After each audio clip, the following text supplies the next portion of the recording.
The tinfoil hamburger. Stuff you can cook on an open fire. Yep, pretty tasty. For the meat patty, I just used the frozen patties from Costco. 1/3 pound hamburger. And if you're going to cook it outside, you got to make a fire. I've got a fire pit outside just for this sort of thing.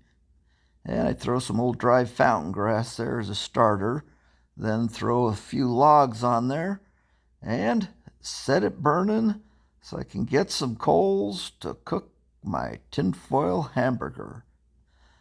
And it'll take some time for the wood to burn down so that it's proper coals for cooking my hamburger. So I get the fire started, and then I'll go inside and make the hamburger. Once I get a few logs of mesquite on the fire, I just let it burn down, and then I'll head inside and make the hamburger with my combination of tomatoes, potatoes, and onions. And as I said, I start with the Costco frozen beef patties, 1/3 pound. It's interesting, one place made hamburgers as a 1/4 pound, and another made 1/3 pound, and people assumed that the 1/4 pound was bigger than the 1/3 pound because they just didn't understand fractions.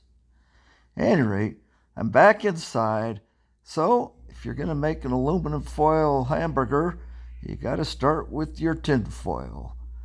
Pull out a sheet that's big enough that you can put all the ingredients on it, and then wrap it around because you're going to be throwing it in the fire.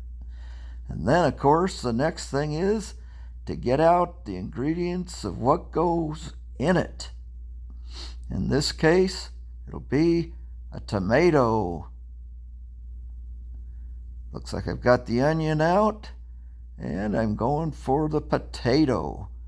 Wash off the potato. In this case, I'm using one of the gold potatoes. And the tomatoes, just the cheapest one I could get, Roma tomato. And the same with the onion, just a cheap onion. I cut it in half, and I'm only using half of the onion, but I'll use the whole potato and whole tomato. This was one of my favorite lunches as a kid when my mom would take us out to North Mountain or Thunderbird Park, and we'd do a little camp out, cookout.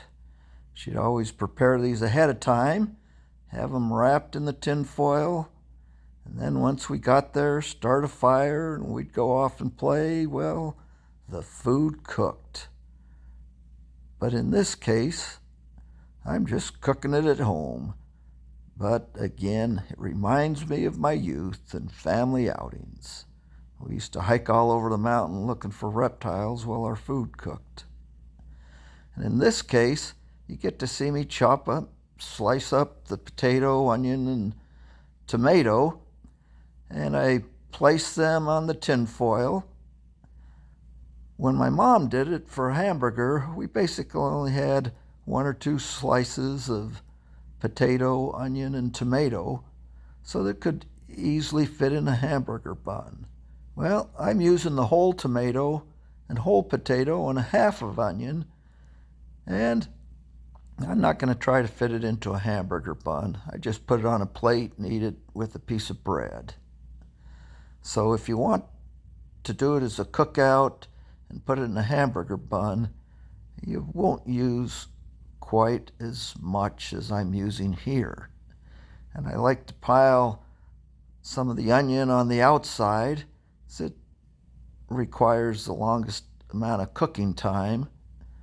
And I actually layer it, onions, potatoes, tomatoes, and I'll put another layer of onions, tomatoes, everything. Then I'll put the meat down, and then I'll put more tomatoes, onions, and potato slices until I've used up everything. And then I'll fold it up and wrap it up in the tin foil. You can see I'm to the point right there where I put the meat in, and then I'll continue to add tomato slices, potatoes, and onions. Again, if you're just doing this to put on a hamburger bun, you only need a few slices of each.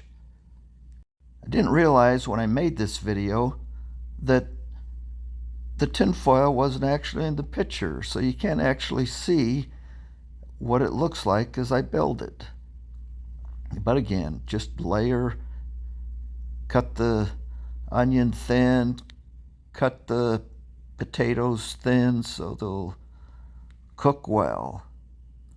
And I should mention, if you don't want to do this as a cookout, you can just throw it in your oven.